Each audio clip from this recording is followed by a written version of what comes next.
Xeyirli erте Tur efirda Tatarstan яңалыклары студияда Идел Кыямов безнең бүгенге чыгарылышта. Табиблар батырлыгы Чаллыдагы 5-нче хастаханәнең ковид госпиталеннән репортаж.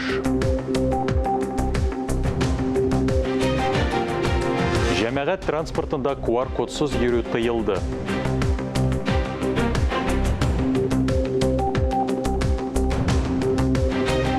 Халык мирасын барладылар. Буа районы мәдәният хезмәткәрләре этнографик диктант язуда катнашты.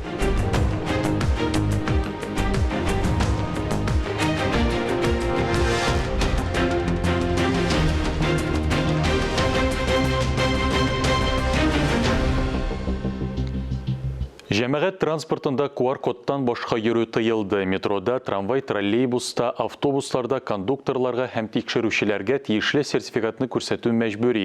Яңа катгый чикләү чаралары республикада катлаулы эпидемиологик хәлгә бәйле.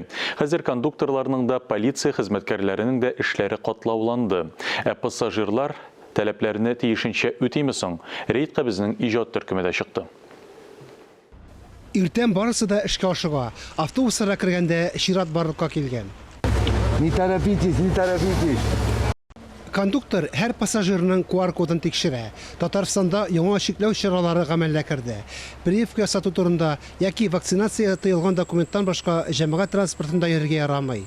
Если проверяющий сотрудник полиции или Роспотребнадзора. Әгәр тикшерүче полиция хезмәткәре җәмәгать транспортында пассажирда QR-код булмавын яки ялган документ булуын ачыкласа, пассажирга 30 000 сумга кадәр штраф салына. Пассажирлар йөртүче 500 000 сумга кадәр штраф түләргә тиеш. Моны һәр кайсыбыз аңласын иде. Кагыйдәләрне бозуларны рейдлар барышында ачыклыйлар. Транспорт комитеты хезмәткәрләре рейдларны даими үткәрә. Арада беренче прививка сатучылар күп. У вас QR-код самой есть? А как же? Я вообще на работу еду. 89-нчы маршрут автобусында инспекторлар бик кирәк булып чыкты. Кондуктор иртәнге сәгать 7-гә инде 10 пассажирны төшереп калдырган. Моның белән килешмичә, тавыш куптаручыларда юк түгел. Бер пассажир QR-кодын күрсәтүдән баш тартты. Кагыйдә буенча, кондуктор хокук бозучыны автобустан чыгару өчен полиция хезмәткәрләрен чакыртырга тиеш. Мондый хәлләр транспортчылар эшен катлауландырды.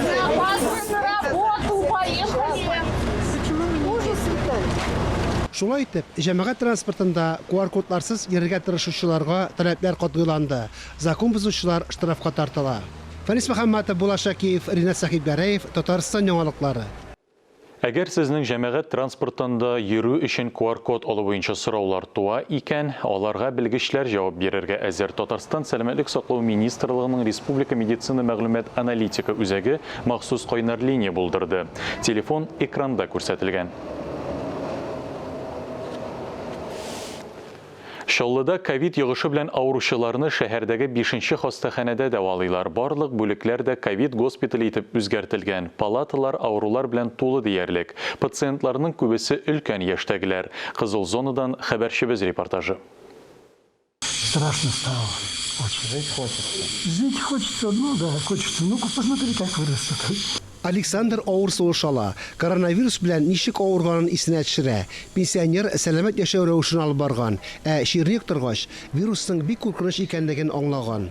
Короче, на живот и дышать. И постоянно. Вот все так делают.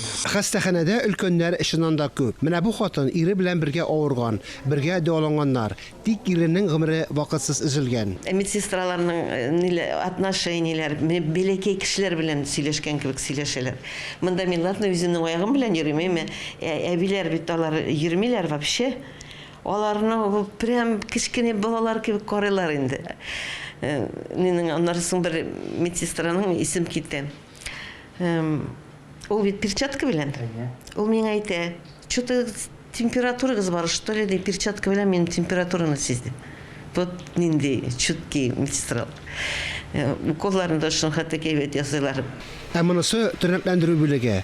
Каты авырулар арасында өлкәннәр күп. Аларны ясалма сулыш алу аппараты коткара. Чаллыдагы 5-нче хастаханә тулысынча ковид госпитале итеп үзгәртелгән. Монда 380 ятак исәпләнә. 90% авырулар белән тулы.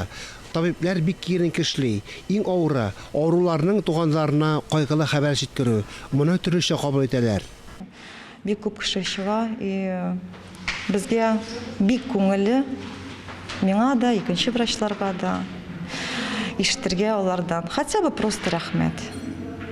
Күп кеше шулай рәхмәт әйтә инде. Куарт кешеләр ята, бик күп кеше ята, куарт, бик күп. Особенно менә 2-3 атна яталар бик күп, 80 яшьлек бабайлар, әбиләр. Гөлназ кызыл зонадагы коллегалары белән кешеләр гомерен коткарып калуда уяу эшли. Һәр пациент табибларның якын туганына әйләнә. Авырулар тизрәк дәваланып, терелсен өчен күп вакытларын хастаханәдә үткәрергә туры килә. Алар өчен яңадан яшәүгә әйләнеп кайткан кешеләрнең рәхмәт сүзеннән дә кадерлерәге юк. Фанис Мөхәммәтов, Алмаз Хакимов, Никита Грахенцев, Татарстан яңалыклары, Шаллы. Ә хәзер парламент хәбәрләренә күчәбез. Алар белән сезне минем коллегам Алия Галиуллина таныштырыр. 21 ноябрьдә депутатлар көзге сессияның чираттагы утырышына җыела. Көн тәртибенә 20дән артык мәсьәлә кертелә. Парламентарийлар сайлау һәм экология кодексларына, янгын куркынычсызлыгы һәм инвестиция эшчәнлеге турында республика законнарына төзәтмәләр кертергә ниятли. Утырыштагы төп тема киләсе 3 елга Татарстан бюджетын кабул итү. Фаразланган 11 миллиард сум бюджет дефициты 2 тапкырга артырга мөмкин. Фәрит Мөхәммәтшин шушы фаразларга аңлатма бирде. Бюджетның дефициты быел тәкъдим ителгән законопроектта 22 елга дефицит күрсәтелгән 24 миллиард сум акча. Бу бик күп. Аның төп нигезе шул, артып китте 11 миллиард иде. Хәзер менә без үзебезнең теләкләребезне федераль үзәк тәкъдим иткән программаларда, милли проектларда катнашыр өчен үзебезнең республикадан үзебезнең өлешне кертергә кирәк. Кертмәсәк, тегендәге акчаны алып булмый. Шуның өчен без санадык та, уйлаштык та, президент та, хөкүмәтебез дә бергәләп депутатлар белән катнашырга безгә файдасы күбрәк. Бюджетны шулай иттереп капларга бик тырышып эшләргә кирәк булыр, ләкин федераль программаларда катнашмыйча республика булдыра алмый. Бюджет, салымнар һәм финанслар комитеты киләсе елга һәм 2023-24 елларга бюджет турында закон проектын икенче укылышка әзерләде. Кертелгән барлык 553 төзәтмә дә хөкүмәттә игътибар белән анализланды. Министрлар кабинеты исеменнән барысына да финанс министры Ради Гайзатуллин аңлатма бирде. Бюджет турындагы закон проекты беренче укылышта 25 октябрьдә Дәүләт Советы сессиясендә кабул ителгән иде. 5 ноябрьгә кадәр профильле комитетта 532 төзәтмә керде. Аларның барысы да игътибар белән анализланды. Структура бюджета построена таким образом, что, предлагая изменить какой-то параметр, приходится изменять и промежуточные итоги. В результате одна поправка автоматически влечет за собой еще минимум 3-4 поправки. Это сопряженность поправок мы предлагаем учитывать при голосовании и рассматривать сопряженные поправки вместе. Төзәтмәләрдә юл хуҗалыгы инфраструктурасын үстерүгә, автомобиль юлларын тиешле хәлгә китерүгә, авыл территорияларын комплекслы үстерүгә, урман мөнәсәбәтләре өлкәсендә вәкаләтләргә, сыйныф җитәкчелеге өчен бүләкләүгә, торак төзелеше программаларын стимуллаштыруга өстәмә акча каралган. Финанс министры Ради Гайзатуллин бюджет проектындагы үзгәрешләр турында тулырак мәгълүмат бирде.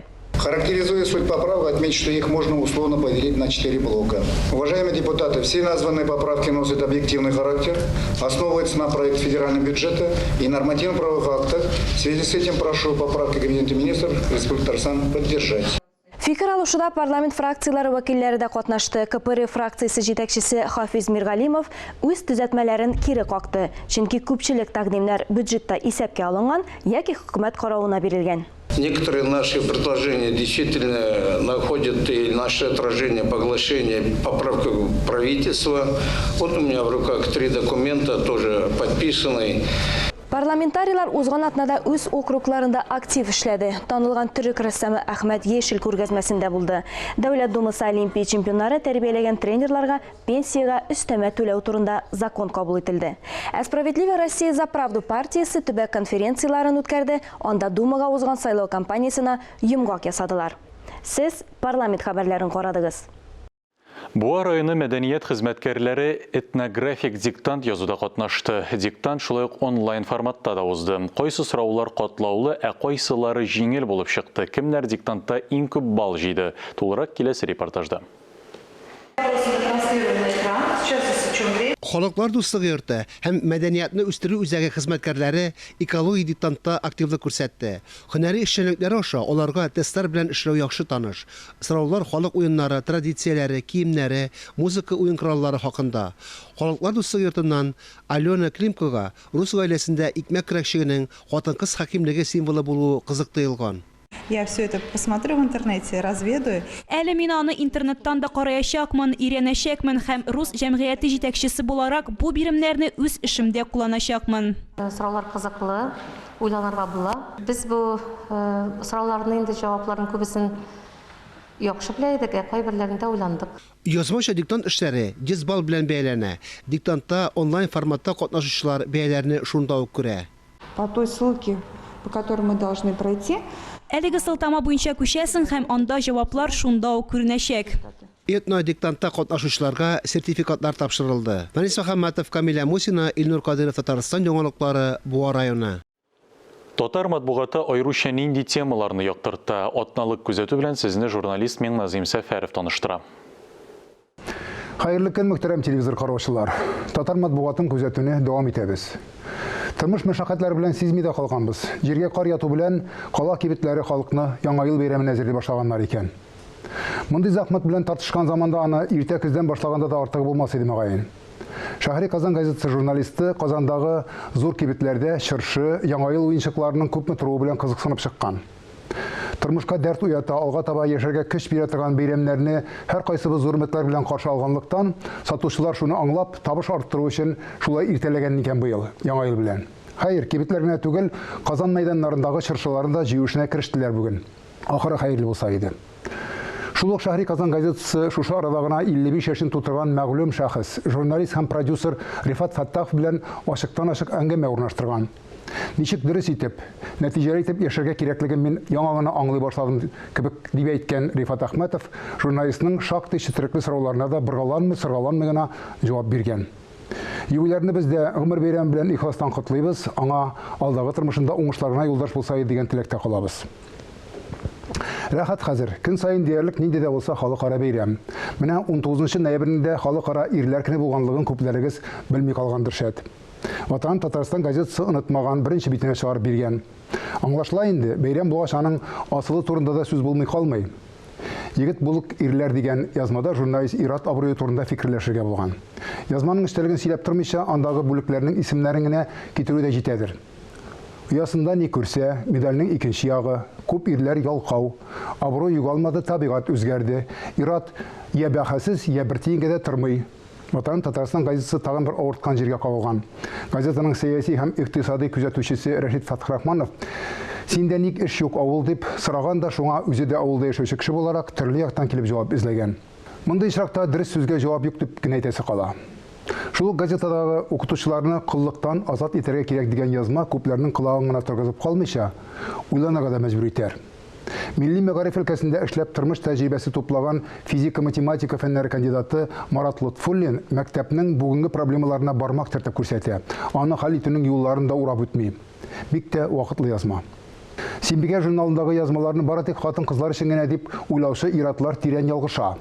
Беренчедән, тормыш шул асыл затларыбыз башлангычында баруын дәвам итсә, икенчедән, алар бит безләрсез тормыш итә алмый. Менә шуңа да журнал битләрендә телгә кергән абруйлы иратларның да асыл фикерләрен укып куанырга була. Талантлы режиссер Айдар Жаббаров, Мәскәүдә татар штабын тотучы Рөстәм Ямалиев шундыйлардан. Иреннән 6 бала белән утырып калып, шуларны кеше иткән укытучы Әминә Әшрәпова турында да аның Гөрнәдердәй 6 улы сөйли. Гыйбрәтләр алам дигән кешегә ул адым саен. Укудан һәм фикер йөртүдән аерылмасак дигән теләктә бүгенгә сезнең белән саубуллашам. Исәнлектә күрешик. Татар журналистлары бүген һәм кичә алар арасында нинди айырма бар? Шәхси татар коммуникацияләренең платформалары ничек үсә? Санкт-Петербург татар медиа форумында Россия һәм чит илләрдән килгән мәгълүмат платформалары экспертлары әлеге мәсьәләләр турында фикер алышты. Сәламләү сүзе белән Татмедиа Республика матбугат һәм масса күләм коммуникацияләр агентлыгы җитәкчесе Айдар Сәлимгәрәев чыгыш ясады. Онлайн конференцияны 3 эш секциясенә бүлделәр. Татар журналистикасы чыганакларына экскурсия, темасын айырым билгеләделәр. Радиоканал җитәкчеләре, газета һәм журнал мөхәррирләре тарих, шулай ук яңа хәзерге вакытта актуаль алымнар турында сөйләделәр. Форум журналистика метрлары һәм иҗтимагый эшчәнлек лидерлары катнашында сораштыру белән тәмамланды. Хәбәр итүебезчә, «Вкусы России» илкүләм конкурсында тавыш бирү юлы белән Шәкшәк беренче урынга чыкты. Милли сәүдә маркасы предприятиесе милли ашамлыкларның сәүдә шелтәрен киңәйтү өчен алып бара. Рекламадан соң актуаль әңгәмә сәхифәсендә шул хакта сөйләшербез. Яңалыклар чыгарылышын дәвам итәбез. Татарстанның Милли музейында Анатолийның Сәлҗүк минбәрләре, ислам сәнгатенең гүзәл үрнәкләре дигән фотокүргәзмә эшли башлады. Ул Төркия Республикасының Казандагы генераль консуллыгы белән берлектә оеша. Анда сәнгать белгече Лилия Саттарованың һәм Әнкара фотографы Исмаил Хайкырның фәнни тикшеренү проекты кысаларында 2015-2021 елларда Төркиянең төрле шәһәрләрендә ясалган 40 фотосурәте урнаштырылган. Борынгы бабаларыбызның зәвыгын саклаган күргәзмәдән Ләлә Зәйнуллинаның махсус репортажы. Ассаламу алейкум ва рахматуллахи та'ала ва баракатуh. Fotoğraf sergisi. Bu fotokürgəzmədə göstərilən fotoqrafiyalarını bizning elimizdə məşhur fotograf İsmail Harkır düşürgən. Həm fotoqrafiyalarda siz 12-14 yüzyıllarda Səlcuqlu dövlətində açılған məşidlərdəki minbərlərinin fotoqrafiyalarını күрә аласыз. Урта гасырларда минбәр җомга көннәрендә мөселманнарның җыелып бергә намаз укып, вәгазь тыңлау урыны була. Рухи һәм дөньяви тормышны гәүдәләндергән минбәр үз чорының иң яхшы осталары тарафыннан кыйммәтле агач төрләреннән ясала. Аның бай декоры ислам орнаментының барлык формаларын үз içine алган. 1-ci yüzyılda yapılmış eserler. Эти минбары, которые созданы в 11, 12, 13 веках, они были сделаны в совершенно особенной технике, без клея и гвоздей. Милли музейдагы күргәзмәгә узуга Төркиянең Җәмигъ мәчете минбәре фоторәсемнәре күзгә чалына. Минбәрнең төп нөсхәсе Әнкара этнографик музеенда саклана. Ул анда 1934 елда китерелә. Минбәрнең каллиграфик тасмаларына төзелү вакыты һәм Коръәннән аятлар язылган. Иң борынгы минбәр 8 гасырлык эшләнгән дип санала. Аларның күбесе Үзәк һәм Көнчыгыш Анатолий шәһәрләре мәчетләрендә әле дә хезмәт итә. Киләчәктә дә күпме проектлар безнең планда. Төркиядә дә оештырылган шундый планнар бар. Төрек безнең сәнгате, төрек мәдәниятен монда килеп таныштырып, аралашып, үзебезнең традицияларны күрсәтеп, шулай теләкләр безнең хезмәттәшлек бара. Күргәзмәдә шулай ук Алтын Урда чорындагы Болгар шәһәре биналарының архитектура фрагментларын да күрергә мөмкин. Татарстан Республикасы Милли музее җыелмасыннан булган төрле төстәге мозаика һәм сырлап ясалган гипс үрнәкләрендә ислам орнаменты үзенчәлекләре күренә. Без тугандаш халык, телебездә, динебездә, гореф-гадәтләребездә бер диярлек. Шушы матур күркәм билгеләрне саклап калырга Аллаһ Тәгалә ярдәмче булсын. Һәм инде менә шушы динебездә тирән мәгънәгә ия булган минбәрләргә багышланган шушы күргәзмәдән гыйбрәт алып, Раббыбызны да онытмыйча, дөньяга ни өчен килгәнебезне дә исебездән чыгармыйча, уйлап фикерләсәк иде.